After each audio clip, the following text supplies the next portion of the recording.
In part 5, we will look at how to do entrepreneurial education through value creation as pedagogy.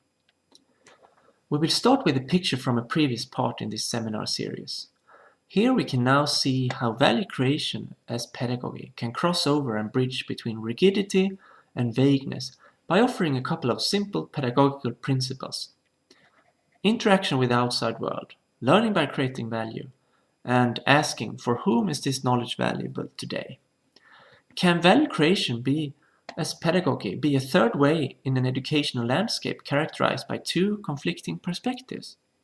Well, instead of characterizing education as two conflicting pillars, we could picture it as a double helix of teaching. According to Darling Hammond at Stanford University, one of the greatest challenges in teaching is managing the conflict between standardized subject matter and attending to students' needs. She proposes teachers to continuously interweave these two conflicting perspectives.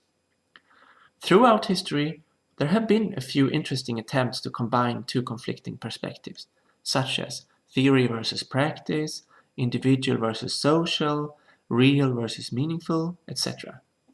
In education, we can learn from such attempts. From critical realism, we can take the idea of searching for the practical adequacy of theory. From Vygotsky, we can take the idea of tools that mediate between the individual and her social environment. From Sward, we can take the idea of constantly trying to combine the two learning metaphors of learning through acquisition versus learning through participation. Value creation as pedagogy is inspired by such attempts to bridge between dualisms, using the entrepreneurship domain as a source of tools that can bridge conflicting perspectives. We will now test the idea of constant combining, using value creation as pedagogy. Let us ask ourselves the following questions. How can value creation as pedagogy make complex issues more simple?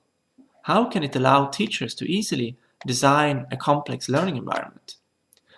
How can value creation as pedagogy connect the fuzzy social learning environment to the individual? How can it help the individual student engage with the social learning environment? How can value creation as pedagogy package the process in a content-ish way? How can it allow for designing a process based on teachable content principles? How can value creation as pedagogy facilitate detachment for the individual? And how can it help teachers designing an attachment-based learning environment?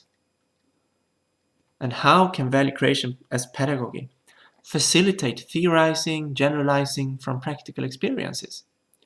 And how can it make theoretical subject matter inform practice? The answers to these questions will constitute the defining principles of value creation as pedagogy. First of all, I propose that we simplify things by giving students a simple task. Create value to someone outside class based on some content you choose. This content must be part of the curriculum.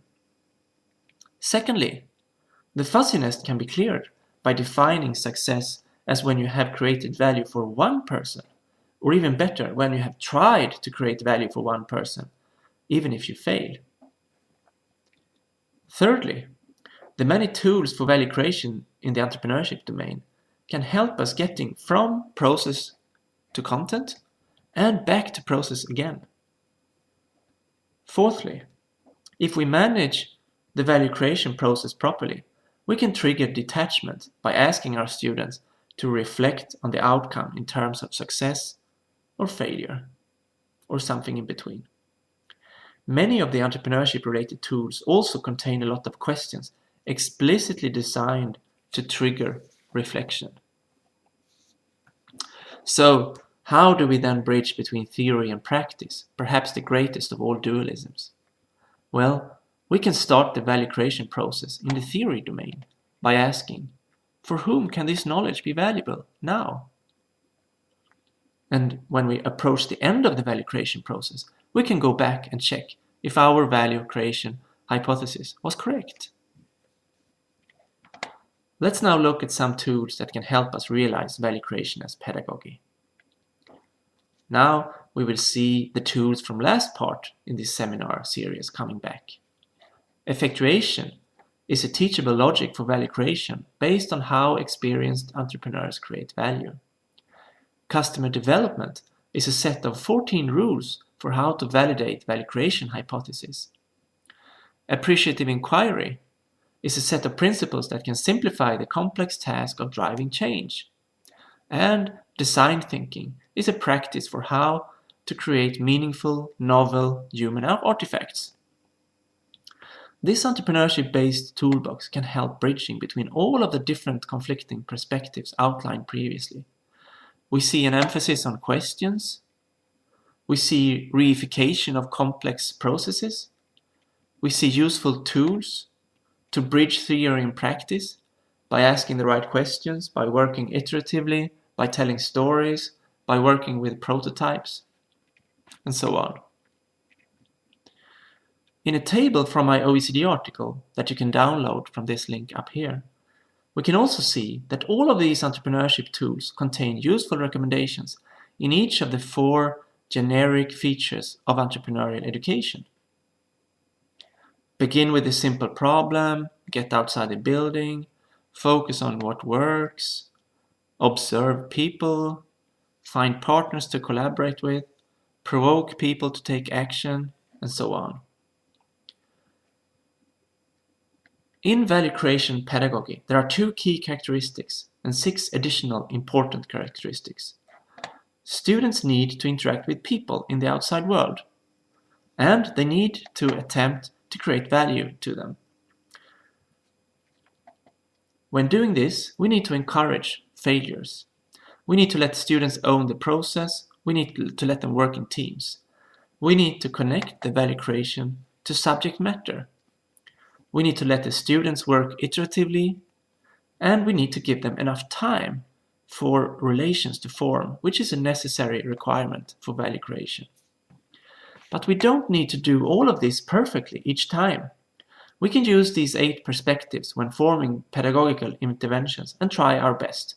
Sometimes we get a good deal of value created,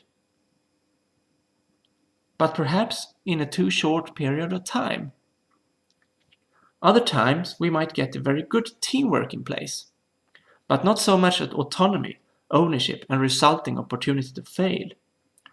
On rare occasions, we get all 8 dimensions work to their fullest, but our perceived inability to achieve this should not keep us from trying.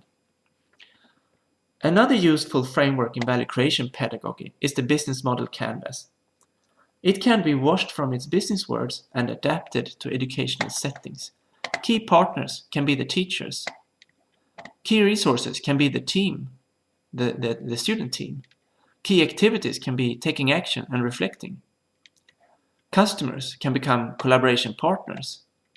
And revenue can become assessment, because that's how we get money to educational institutions, by assessing our students. Now it's a 9-bullet checklist for what to think about when working with value creation pedagogy, or a checklist of what can go wrong in value creation pedagogy. At Chalmers, we work this way rather naturally. It has ended up this way. We have one organization taking care of the education and one organization called Incubator taking care of interacting with the outside world, or facilitating the interaction for the students. But there are many things that can go wrong.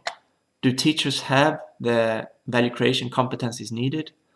Or is the teamwork process poorly managed due to resource constraints and so on? Perhaps learners act but don't reflect upon their actions. Perhaps the value created is not interesting enough.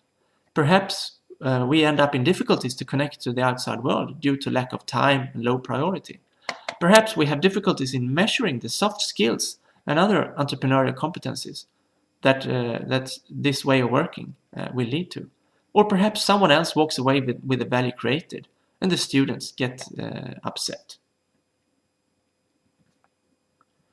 Another example of how to wash away the business words from entrepreneurship tools can be shown using the 14 principles in customer development. Steve Blank has outlined these principles And some of them are, for example, there are no facts inside the building, so get outside and talk to potential customers. No business plan survives first contact with customers, so use a business model canvas. And customer development success begins with buy-in. Okay, so what would this be in value creation pedagogy? For example, books are only hypotheses, so get outside the building and test them against reality. No classroom-based project plan survives first contact with the real world, so sketch out your hypotheses fast and try them out as soon as possible. Or, value creation pedagogy begins with buy-in from outside stakeholders. So we can wash away many of the words that are from the business domain, but keeping some key value-bearing words such as pivot and others. Okay. This was part 5. In the next part, we will look at measuring the unmeasurable, the assessment challenges in entrepreneurial education. Thank you.